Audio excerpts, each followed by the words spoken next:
E na nossa terceira e última parte, é extremamente importante, a gente entenda também como essa história inteira desemboca nos anos recentes, os últimos 20 anos. Como fazer 2 vezes melhor se você está pelo menos 100 vezes atrasado?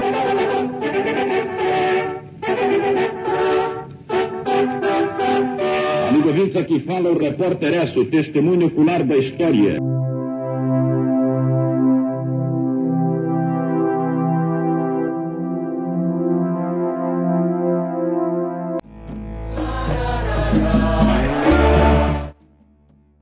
Minha primeira oportunidade foi o Bolsa Família, de poder me alimentar minha família, foi ter ganho a minha casa, uma moradia digna.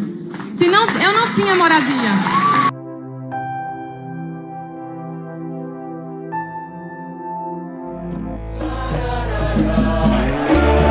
Valeu a pena viver até o dia de hoje para assistir esse acontecimento. Que a gente tenha tantas pérolas negras e tanto diamante negro formado numa mesma noite, que vale a pena acreditar.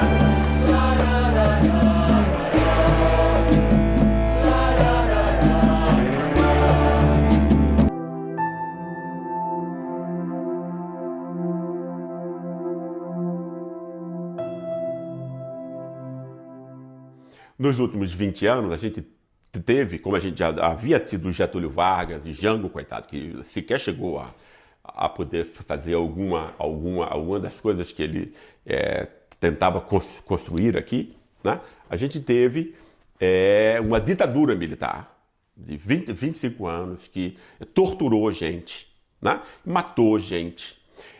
Jovens, quase sempre jovens, quer dizer, imagina pessoas com 18, 20, 21 anos, né? Não descobriram nada sobre a vida, né? Que entraram aí nessa luta para, enfim, em nome da democracia entre nós, né?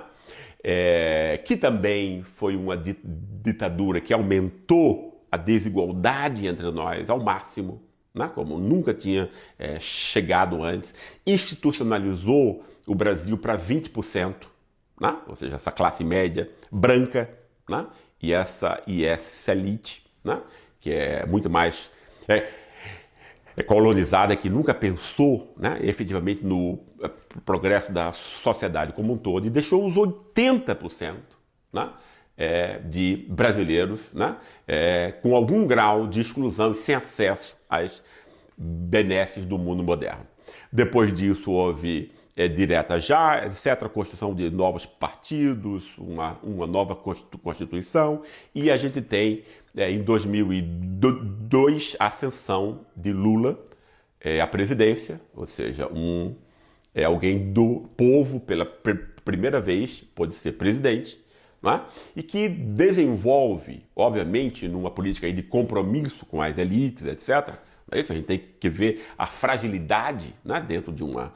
Né, quer dizer, ele tentou montar aí algum acordo inteligente em que ele não fosse já expulso nos primeiros anos, ou só ao anunciar mudanças como Jango, como tinha acontecido com Jango, né?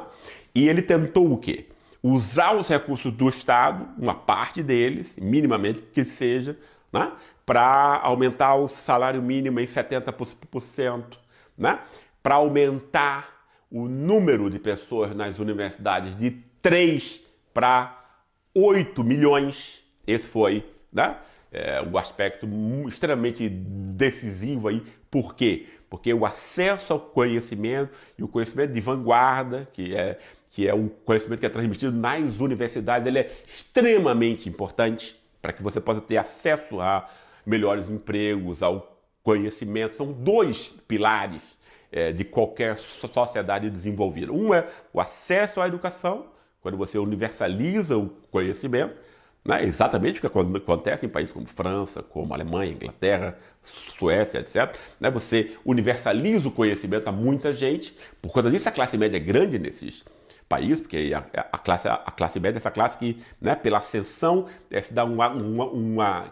ela ascende pelo conhecimento, e o outro grande pilar é a industrialização, né? Que quem pode dar empregos bons, né? Empregos decentes, etc, etc. Né? Esses dois pilares, né? E que foi o que o PT tentou fazer quando esteve no governo, né? O acesso à educação para os mais pobres, né? Então você tem aí pela primeira vez negros entrando na universidade, pobres nas universidades, não é isso? E também a formação, usar as incríveis riquezas que o Brasil tem, como o petróleo, para tentar montar o quê? Uma matriz produtiva, né, ligada a petróleo, gás, etc., né? Quer dizer, com empresas como a Petrobras, como a Odebrecht, que depois vão ser exatamente as duas empresas que vão ser criminalizadas nesse processo, porque interessavam os Estados Unidos, né? Acabar com essas empresas do Brasil que tinham penetração na África, na América Latina como um todo, né? Dilma também aprofundou esse processo e inclusive quis cortar, né, diminuir minimamente os juros escorchantes que tem a ver com essa exploração via especulação financeira que os bancos fazem, né, e que é, no fundo, uma transferência monumental de recursos, né, da população como um todo para meia dúzia de rentistas e que fazem parte dessa mínima, ínfima elite brasileira. Não é isso? Isso fez com que se rompesse esse pacto, né? E que houvesse aí um ressentimento, uma contra-revolução. É isso que a gente vê a partir de 2013, né? Ou seja, aí você tem o quê? Você tem pela primeira vez, que vocês vão lembrar, né, que a classe média, branca, etc., sempre reclamava aí de que agora pobre estava começando até a poder andar de avião, né, mesmo que fosse com 10 prestações mensais, etc, etc. Podia visitar a família uma vez ao ano, etc, sem ficar dias andando de ônibus, né? Podia comprar uma roupa que mulheres da classe média branca também compravam, mesmo que fosse em parcelas, etc, etc. Né? E o pobre estava podendo, inclusive, né, aprender uma língua estrangeira e entrar na universidade. Não é isso? Essa classe média que sempre manteve junto com a elite, né, uma espécie de bloco antipopular, ou seja, toda vez em que viesse um líder popular, como Getúlio, como Jango, depois como Lula e Dilma, né, que diminuísse minimamente, né, essa abissal diferença de classes que nós temos, né, entre essa elite e essa classe média branca, né, e o povo mestiço e negro, não é isso? Toda vez em que isso aconteceu um golpe de Estado entre a gente. Ou um golpe de Estado real, né, militar com armas, etc., ou um, né, digamos assim, com alguma mistura, com alguma tentativa de encobrimento, como foi esse golpe jurídico, né, com a participação do Poder Judiciário, com a participação da imprensa, como aconteceu com Dilma, né? E com Lula depois, né? Quer dizer, porque aí o que a gente tem foi um projeto, né? Quer dizer, essa classe, essa elite não queria um governo popular, por quê? Porque ele estava utilizando o recurso do Estado, mesmo que fosse, quer dizer, que não fosse tanto assim, né? Porque o lucro desse pessoal ainda estava muito alto, mas mesmo assim, um pouquinho que fosse, para os pobres você não pode. Não? Por quê? Porque a elite quer tudo, como está acontecendo agora. Não sobra nada. Não sobra nada para a universidade, não sobra nada para a SUS, não sobra nada para ninguém. Esses caras querem comer pelo juro tudo que a sociedade produz. Né? É uma elite colonizada, articulada com os interesses americanos, né?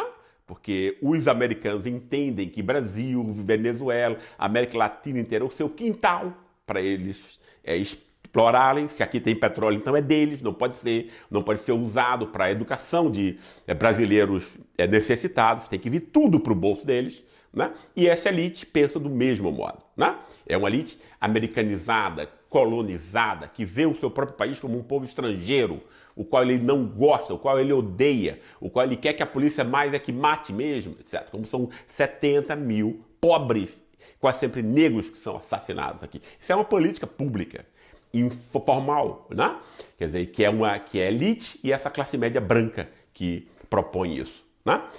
E todas as vezes, e essa classe média saiu às ruas por quê? Ora, porque quer dizer, se a elite tem o poder econômico como o seu dado principal, essa classe média tem o conhecimento, o acesso a conhecimento legítimo, valorizado como a sua grande moeda, para ficar lá em cima, para ter não só altos salários, mas prestígio, respeito, etc, etc. Né? Que são coisas que os seres humanos lutam também para ter, não é só dinheiro. Né? E essa classe média, então, se viu ameaçada nisso. Aí ela precisa o quê? Como ela não pode sair à rua dizendo, olha, eu não gosto de negro, não gosto de pobre, eu quero mais é que a polícia mate mesmo todo mundo, você não pode dizer isso, porque afinal isso aqui é um país ainda que superficialmente cristão. Aí você tem que pegar o quê? Aquela velho espantalho, né? Aquela velha bobagem, né? Da criminalização da política e da corrupção, que é o único discurso que essa elite e essa classe média tem contra o seu próprio povo. Né? Porque ela se sente ainda superior moralmente, ou seja, puxa vida, só eu que tenho, né, essa sensibilidade moral de me escandalizar com a corrupção no Estado e na política que o pobre não tem. Não é isso? Como se moralidade não fosse você, como imoralidade não fosse você ter ódio ao vulnerável, ao frágil, etc, etc. Não é? Como se isso não fosse muito mais importante. Né? Além de ser uma mentira. Né? Então, esse tema da moralidade já tinha sido usado contra Getúlio, já tinha sido usado contra Jango, vai agora ser utilizado contra Lula e Dilma, né? Como a ferramenta que essa elite montou e põe na sua imprensa, põe em todas as universidades, em todas as escolas, né? Para uma espécie de bode expiatório, né? Para esconder o seu real ódio e a sua real perversidade, né? E evitar que haja qualquer benefício para o povo, para os negros, para os pobres no nosso país. Um grande abraço a vocês.